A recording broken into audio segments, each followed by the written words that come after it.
the most responsible, I think, is keeping everybody informed on the why.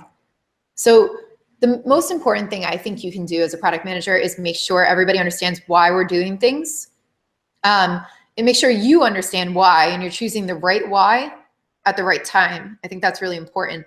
But then making sure everybody else understands why too, and keeping them grounded on that core problem, that core goal, that core thing that's tying everybody back together.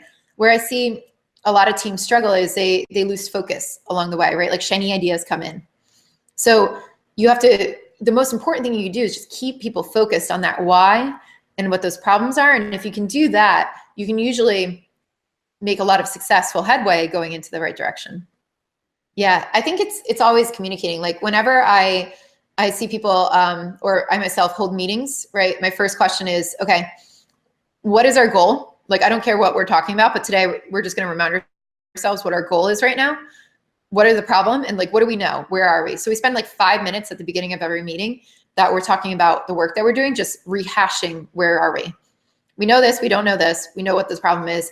Okay, what do we know about the problem? What's still unknown? Are we doing the right things right now to learn those things? Right, and that sets the tone for the meeting. So I think the more you can reiterate that every time you get a chance to talk to people, the better. I also try to surface that type of work. I use something called the product kata that I kind of took like Toyota Kata and made it for product management. So I put up this big board in people's offices, and on the top it has the goals for the teams, and it lists out like their experiments and where they are. So that keeps track of everything.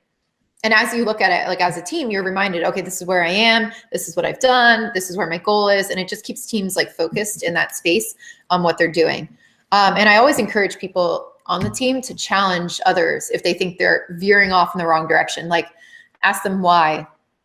Is that really going to get us to the goal? And the more you can surface that, the more you can show people like why we're doing certain things and have that even present, like the problem just present in your space, so people can look at it, the more they remember that this is why we're here.